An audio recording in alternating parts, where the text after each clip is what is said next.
ሆሴቲዩብን ላይክ፣ ሼር፣ ኮሜንት፣ ሰብስክራይብ በማድረግ ቤተሰብ ይሁኑ። ሆሴቲዩብ የእርሷ ሆሴቲዩብ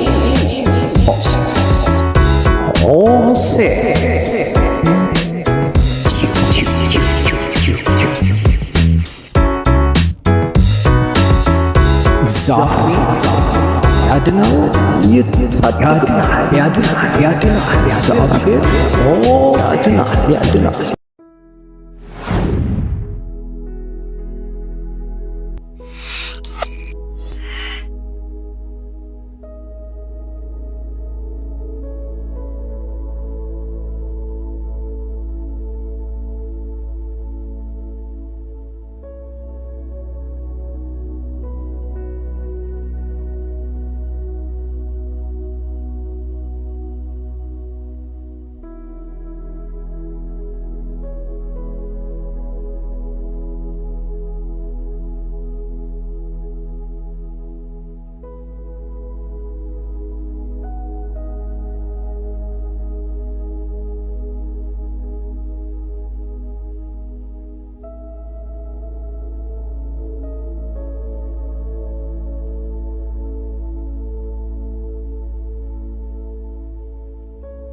ሻሎም ውድ የሆሴቲዩብ አድማጭ ተመልካቾቻችን እንደምን አላችሁ?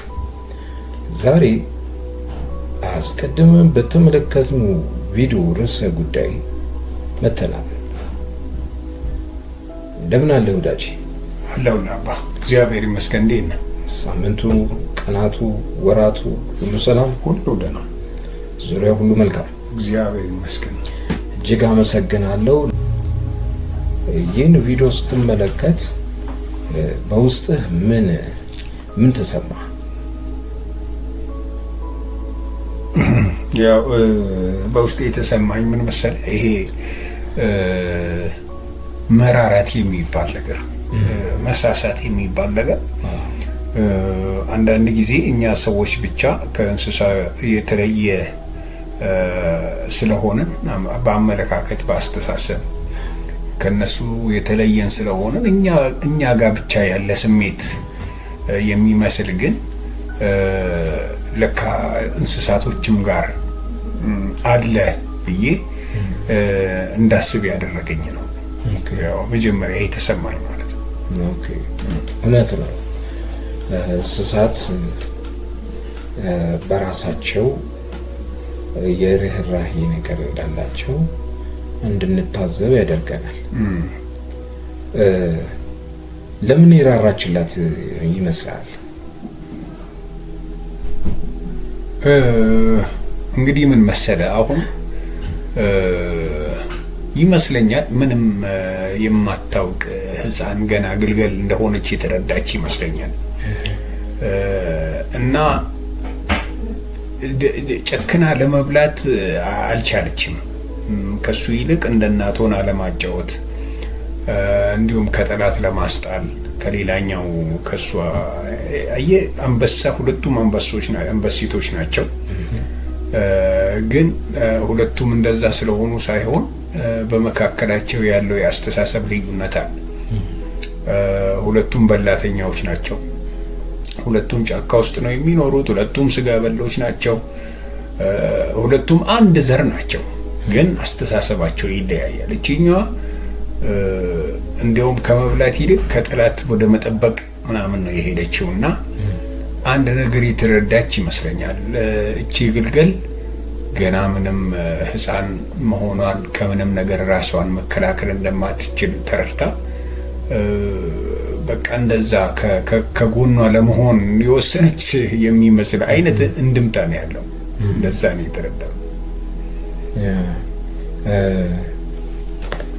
የጎሿን ወይም ያጋዘኗን ሁናቴ ስታይ ምን ተረዳ?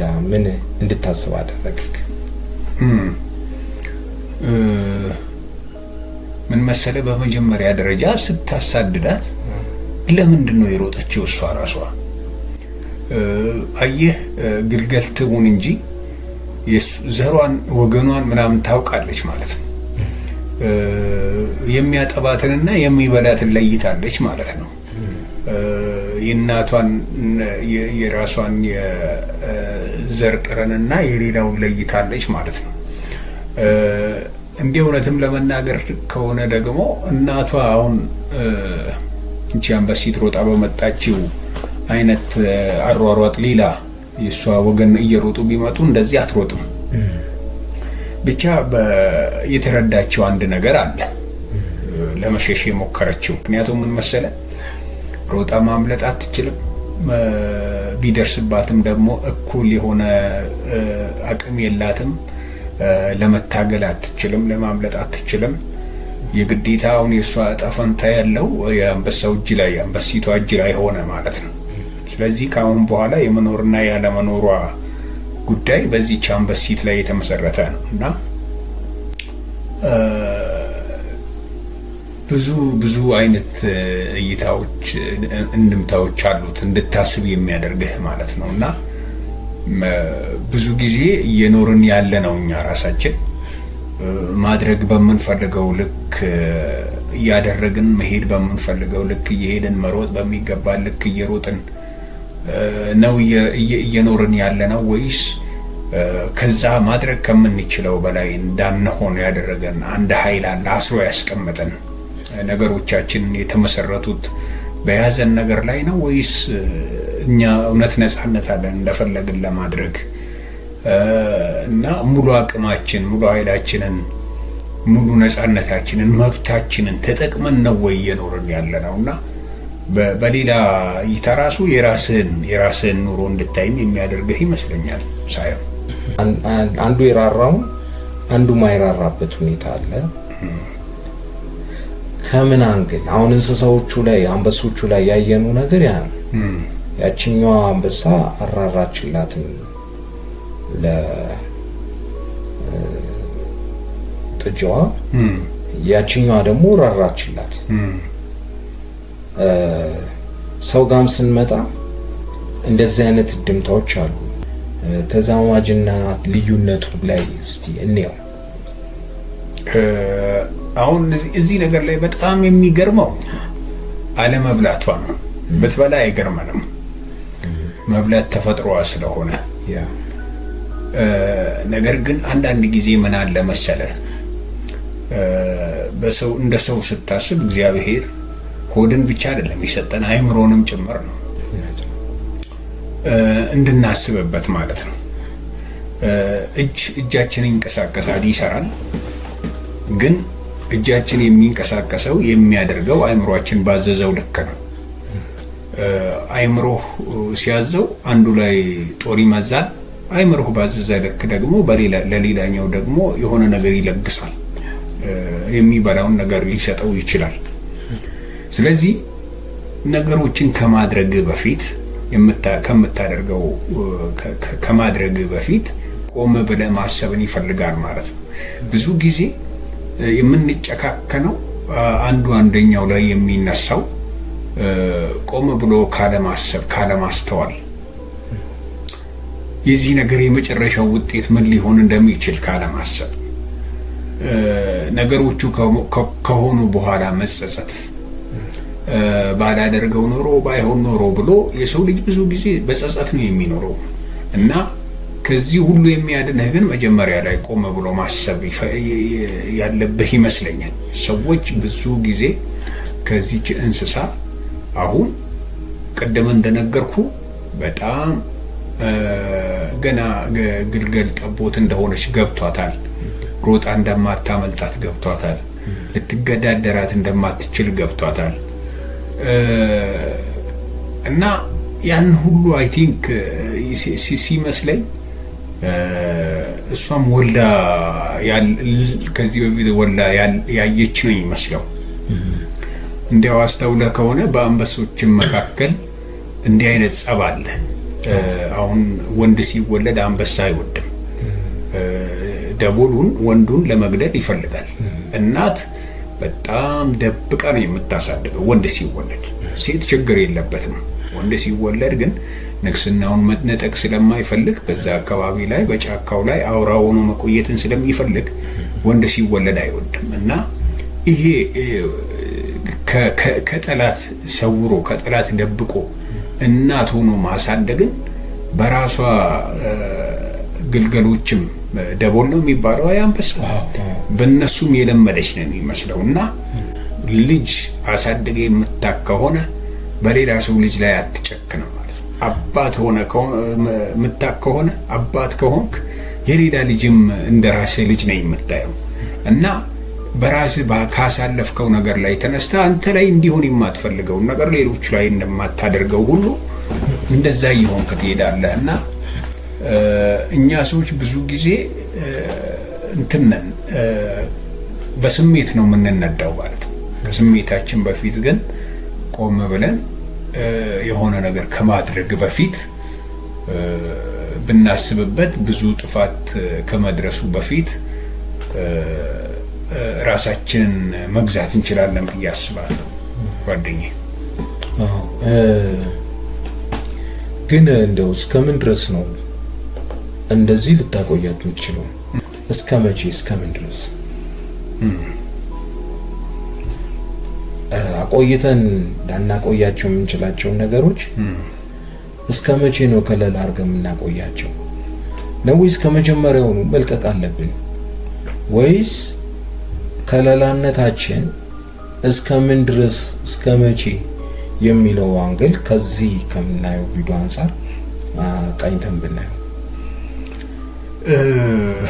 እንግዲህ በብዙ በታሪክ ደረጃ ስናይ አንዳንድ ሰዎች በፊት በሀገራችንም ሆነ በሌላ ሀገር ታሪክ በተለያዩ በዘር በጎሳ በምናምን መካከል በተፈጠሩ ግጭቶች አንዳንድ ሰዎች ለታሪክ ለቅሬታ የተረፉ እንደዚህ አይነት ልበ ብርሃን በሆኑ ሰዎች ነው እና ራሳቸውን ሰውተው ሰዎች ቢያዩኝ እኔ ላይ እርምጃ ሊወስዱ ይችላሉ። ነገር ግን እኔ የራሴ የሆነ አመለካከት አስተሳሰብ ስላለኝ ይህንን ነገር ኃላፊነት ወስጄ ልደብቀው ልሸሽገው ብለው በመጽሐፍ ቅዱስ ላይም አለ እንዲህ አይነት ታሪክ እና ሰዎችን ደብቀው ሸሽገው ከሚመጣው ክፋት ከሚመጣው ጥፋት ያስመለጡ ሰዎች አሉ።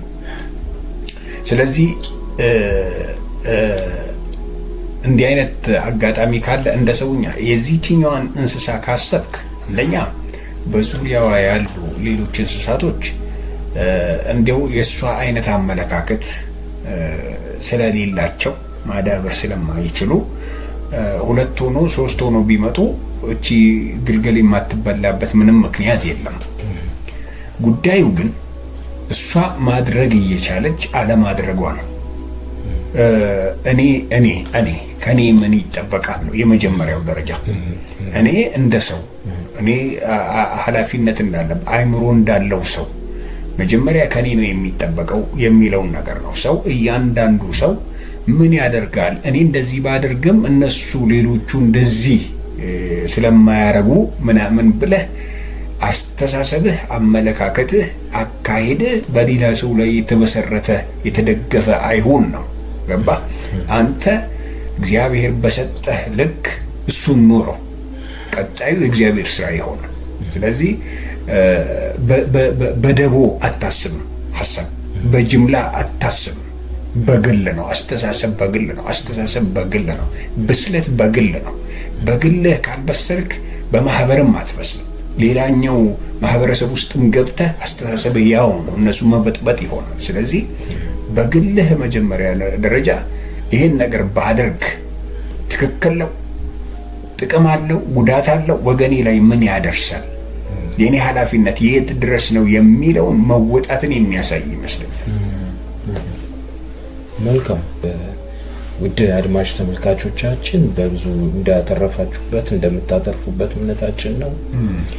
ሀሳባችሁም በሀሳብ መስጫው ሳጥን ላይ በጨዋነትና በነጻነት አስቀምጡልን። ለዛሬው ሻለው